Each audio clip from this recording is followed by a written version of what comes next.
Gandhinagar police station ప్రాంగణంలో Deendayal Upadhyaya development committee ఆధ్వర్యంలో ఈ రోజు పోలీస్ అమరవీరుల దినోత్సవం ఘనంగా జరుపబడింది. కార్యక్రమం ఆరంభంలో పోలీస్ అమరవీరుల స్మరణార్థం 2 నిమిషాల మౌనం పాటించారు. తరువాత కమిటీ సలహాదారు తడిసిన రాజశేఖర్ రెడ్డి గారు అమరవీరుల త్యాగాన్ని స్మరించుకుంటూ మాట్లాడుతూ, ఈ రోజు మనం చాలా గౌరవప్రదమైన సందర్భంలో పోలీస్ అమరవీరుల దినోత్సవాన్ని ఆచరిస్తున్నాం. ఇది కేవలం జ్ఞాపక దినం కాదు, ప్రజల భద్రత కోసం ప్రాణాలు అర్పించిన వీర పోలీసుల త్యాగానికి నివాళి అర్పించే రోజు అని అన్నారు.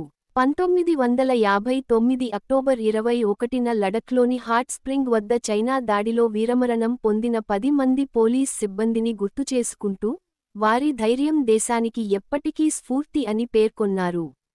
తదుపరి పోలీస్ అధికారులు ప్రజల భద్రత కోసం చేసే నిరంతర సేవను ప్రశంసిస్తూ, పోలీస్ కుటుంబాల త్యాగం కూడా గుర్తు చేసుకోవాలని తెలిపారు. రాజశేఖర్ రెడ్డి గారు మరింతగా మాట్లాడుతూ, ప్రతి బస్తీలో అసాంఘిక కార్యకలాపాలు జరగకుండా అవగాహన సదస్సులు నిర్వహించాలి.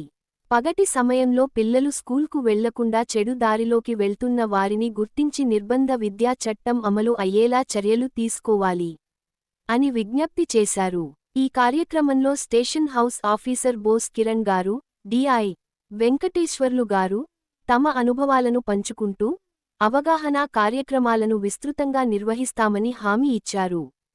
కార్యక్రమంలో ఎస్ఐ మౌనిక గారు, ఎస్ఐ నరసింహులు, పోలీస్ సిబ్బంది మరియు కమిటీ సభ్యులు Yalakonda Suresh, K Krishna, A Srinivas, Bandham Kiran, KM Krishna, S Raju, Y Srinivas, SY Giri, Ramancha Mahesh, Srikanth, R Satyanarayana, Vidyamohan, Andalu, M Srinivas, Selvaraju, B Paramesh, Parasuram, Ravi, Sairam, Sai Kiran, Karunakar తదితరులు పాల్గొన్నారు.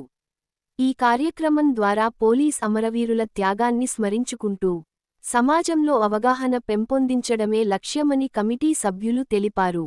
జై హింద్, జై పోలీస్.